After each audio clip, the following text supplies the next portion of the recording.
Olá, a palavra dissídio, já na sua origem, que vem do latim, traz a ideia de divergência, de discórdia, de conflito.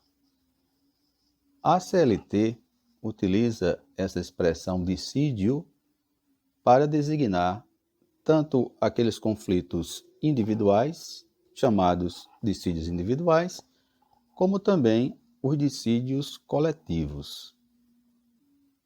Nesta quarta aula, nós vamos tratar de noções básicas dos chamados dissídios individuais e dissídios coletivos.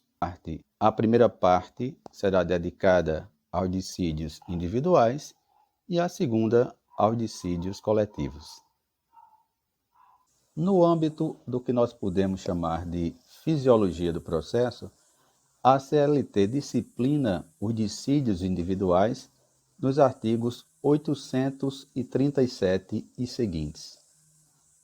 Entre esses artigos, eu destaco de início o artigo 840, que trata de como deve ser feita a petição, geralmente formulada por um advogado.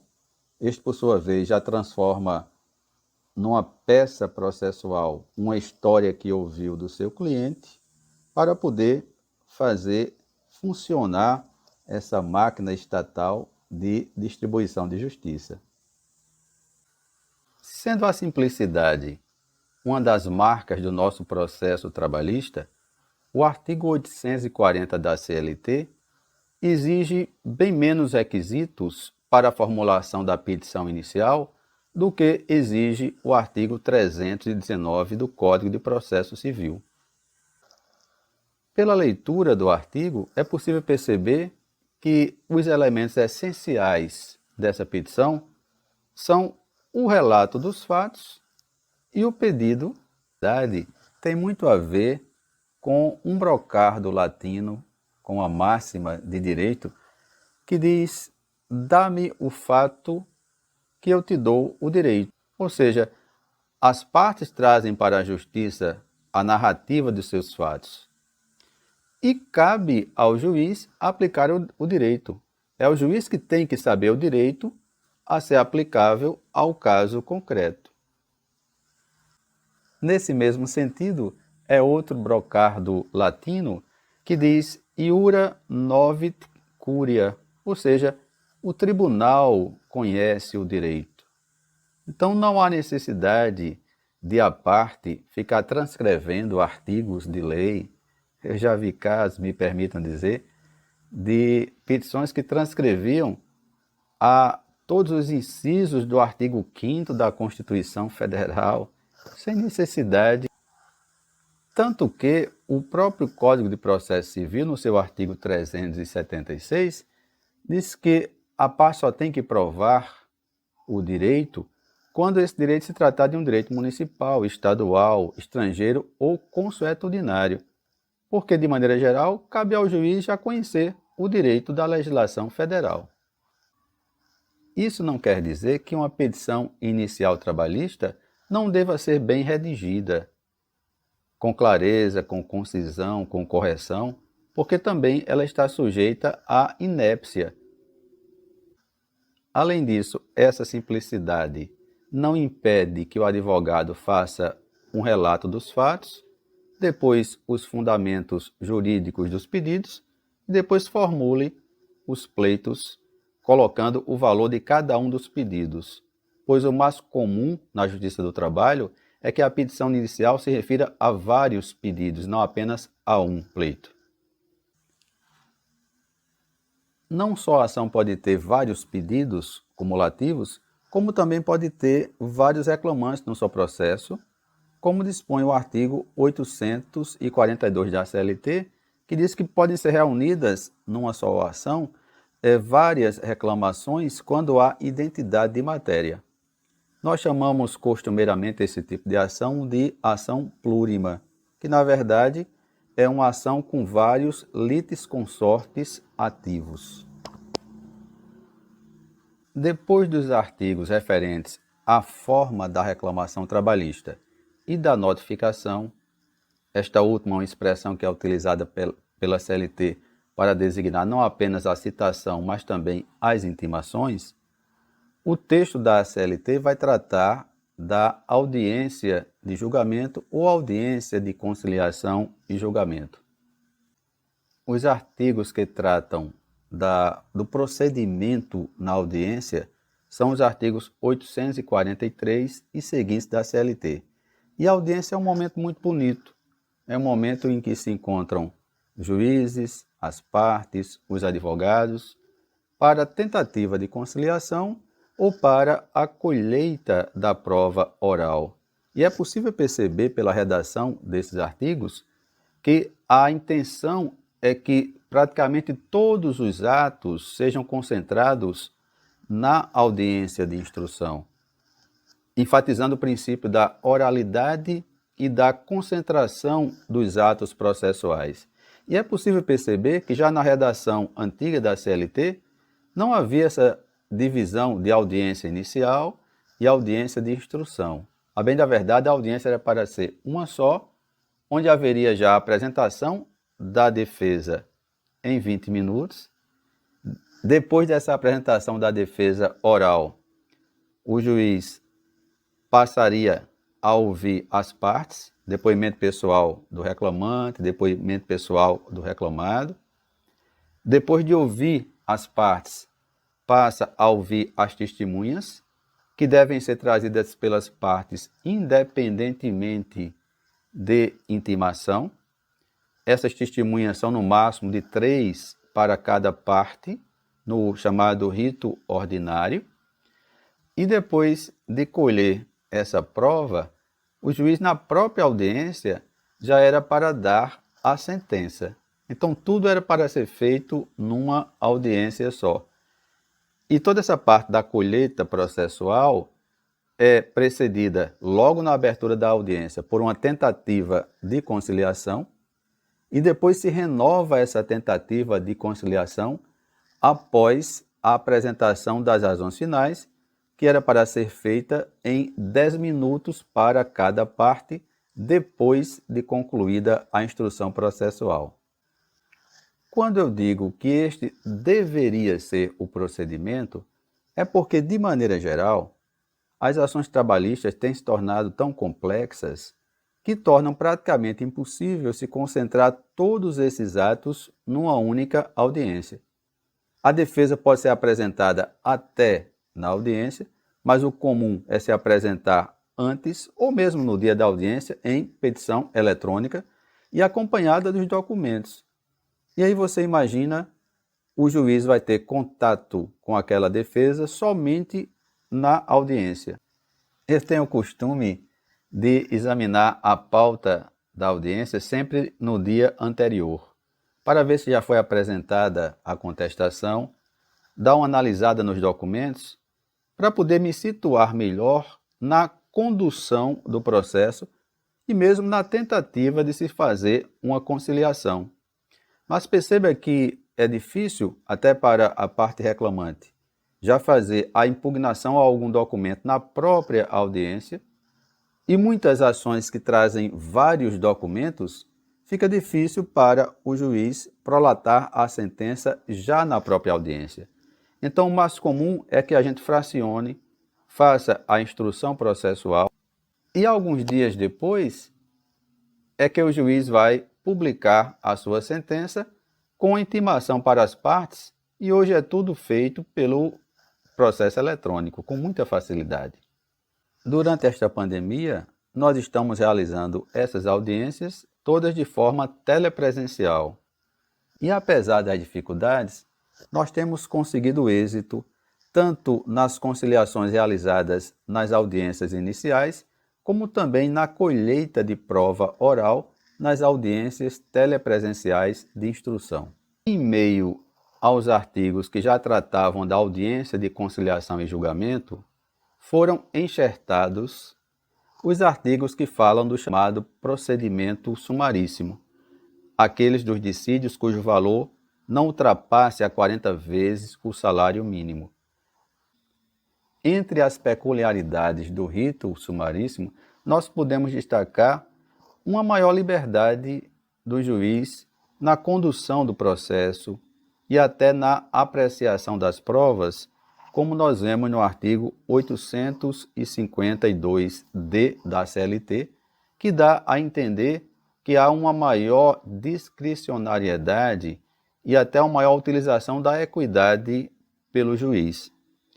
Além disso, devem ser registrados na ata, no termo da audiência, apenas aqueles atos essenciais, o que, a bem da verdade, não é uma novidade, que não faz sentido, mesmo no rito ordinário, que a gente esteja registrando na ata o que não for essencial. Diferente do chamado rito ordinário, o número máximo de testemunhas que podem ser trazidas por cada parte é de 2 testemunhas. Mas na prática, a gente nem precisa ouvir tantas testemunhas, mesmo no rito ordinário. Já faz muito tempo que a gente não tem mais a validade daquele outro brocardo latino que dizia testes unus, testes nullus. Ou seja, testemunha única era como se não houvesse testemunha alguma. Porque, a bem da verdade, nós não contamos o número de testemunhas. Nós pesamos a qualidade dos seus depoimentos.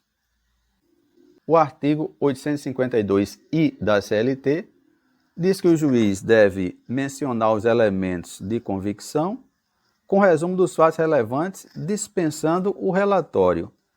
Mas quando fala o resumo dos fatos relevantes, isso não deixa de ser um breve relatório.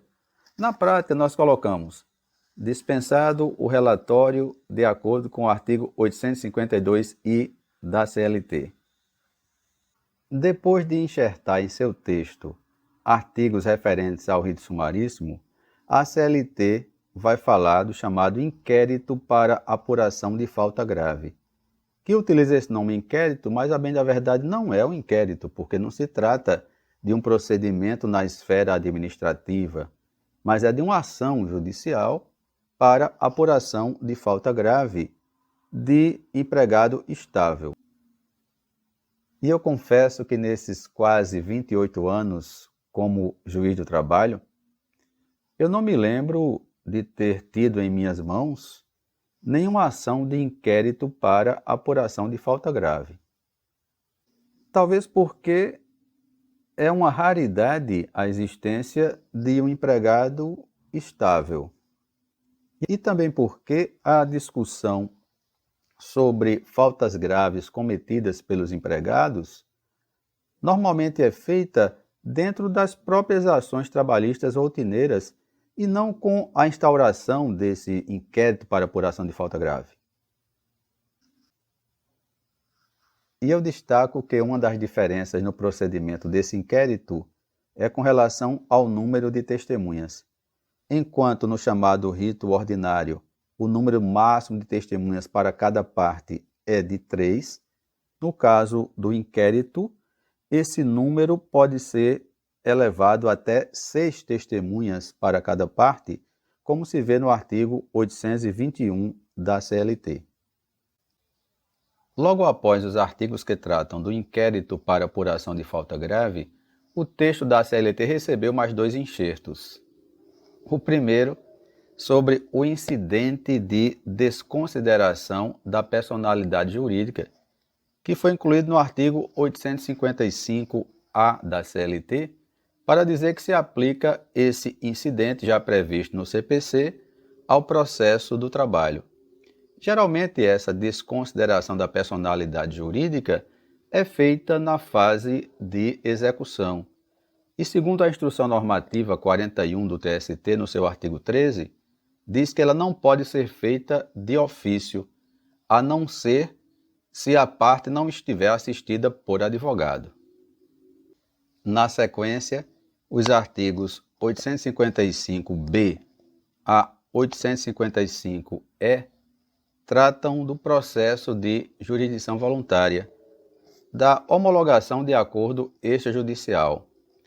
A reforma trabalhista acabou com a necessidade de homologação da rescisão contratual pelo sindicato ou por outras entidades, mas também permitiu que as partes entrem na justiça pedindo homologação de acordo extrajudicial. esse processo de homologação de acordo extrajudicial, como dispõe o artigo 855-B, tem início por uma petição conjunta e é obrigatória a representação das partes por advogado, mas não pode ser o mesmo advogado para as duas partes. Eu lembro da importância que tem a prova testemunhal na Justiça do Trabalho. Existe um preconceito, às vezes até na doutrina, com relação à prova testemunhal. Mas, a bem da verdade, não há diferença nenhuma, não há um tabelamento entre prova documental, prova testemunhal, prova pericial. E nós, juízes do trabalho, lidamos muito com essa prova testemunhal no dia a dia. É claro que nós devemos levar em conta que depoimento e testemunha se baseia muito na percepção que se tem da realidade. Se baseia nos sentidos, no ver, no ouvir. E esses sentidos são sempre precários. Então não depende apenas da sinceridade ou não da testemunha. Mesmo assim, dentro das nossas limitações, nós devemos valorizar também essa prova testemunhal no contexto das provas judiciais. E o assunto de prova judicial é algo que me interessa muito, porque tem muito a ver com a busca da verdade para a formulação da nossa decisão. É claro que a gente não deve ter a ilusão de que vai conseguir chegar a 100% da verdade. Eu costumo dizer que o 100% da verdade a gente chega normalmente numa telenovela. No último capítulo da novela, quando chega aquela testemunha-chave e fala toda a verdade. Mas na novela a gente tem acesso ao pensamento das pessoas, tem acesso aos sonhos, sabe de tudo que se passa. Na vida real isso é impossível. Para a própria parte que viveu determinadas situações, é impossível resgatar da memória tudo aquilo que ela viveu. Por isso eu penso que é importante nós termos a consciência dessa nossa fragilidade, dessa nossa precariedade, o que não significa abandonar a busca para chegarmos o mais próximo da verdade real. Mas a verdade que nós temos no processo é muito a verdade da verossimilhança, da coerência.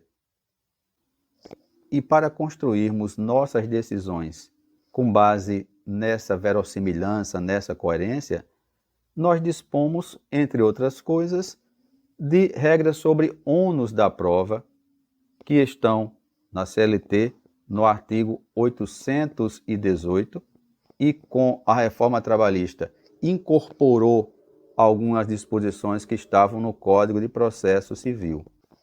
Esse auxílio das regras do processo civil para o processo do trabalho é muito necessário quando se fala de provas. Quando a gente lê o artigo 818 e os artigos seguintes da CLT que tratam dessa matéria, é possível a gente identificar muitas lacunas.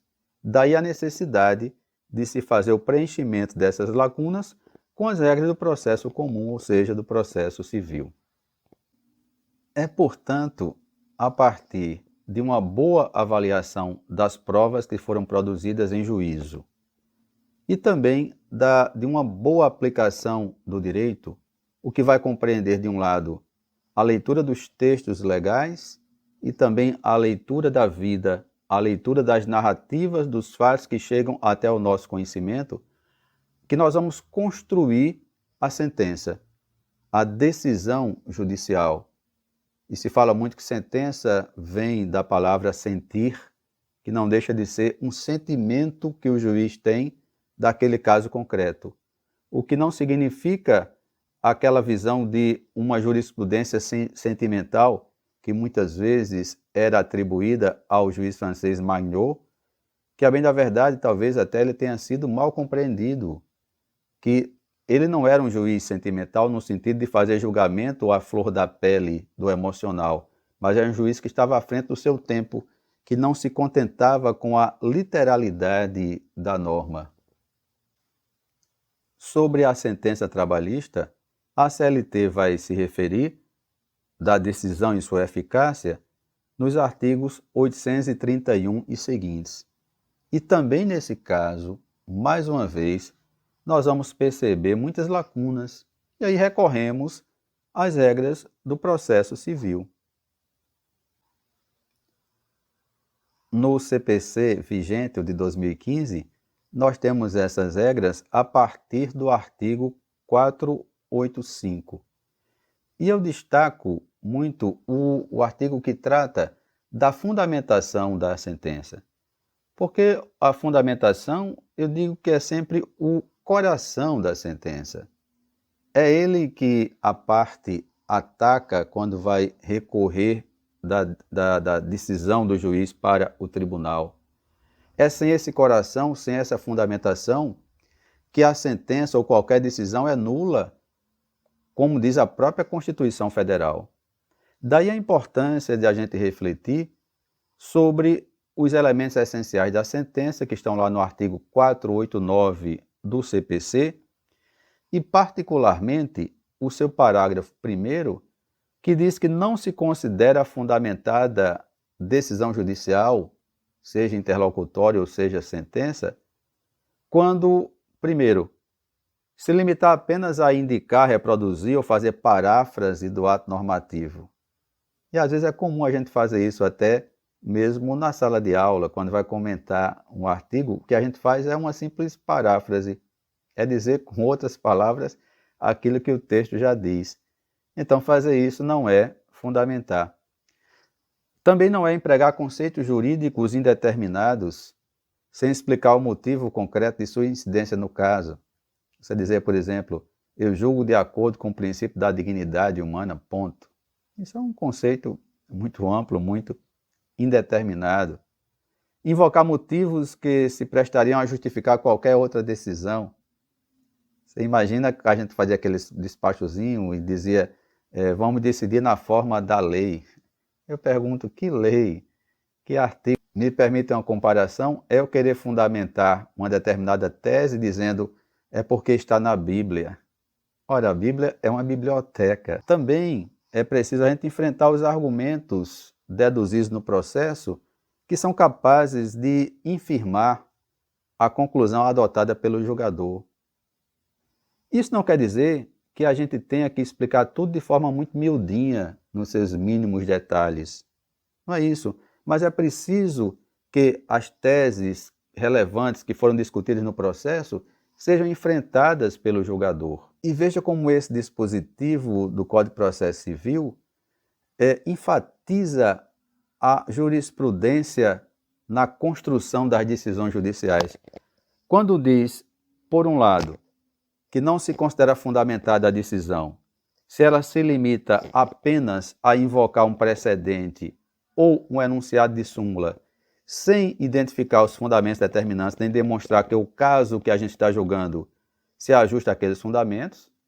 Mas, por outro lado, diz que a gente não pode deixar de seguir o enunciado de súmula, jurisprudência ou precedente invocado pela parte, sem demonstrar a existência de distinção, aquilo que se chama de distinguishing, lá na common law, no caso de julgamento ou superação do entendimento desse precedente, aquilo também que se chama de overruling no inglês. Portanto, fundamental uma decisão não é ficar fazendo recorte, não é o Ctrl+C, Ctrl+V de textos legais, mas é, antes de tudo, expor com clareza como foi que o julgador chegou a determinadas conclusões. Esse texto, produzido pelo Estado juiz e que nós chamamos de sentença, tem que observar algumas molduras. A primeira moldura, a da petição inicial. O juiz não pode dar mais do que foi pedido. Também deve levar em conta a moldura da contestação, da resposta do réu. E para produzir o seu texto, o juiz vai valorar as provas que foram produzidas e aplicar o direito ao caso concreto. E é com a sentença, que é um ato comunicativo, é um dos pronunciamentos do juiz, como lembra o artigo 203 do Código de Processo Civil, que o magistrado termina o dissídio individual no processo trabalhista. E é também falando de sentença que eu concluo a primeira parte da nossa aula. Até a próxima!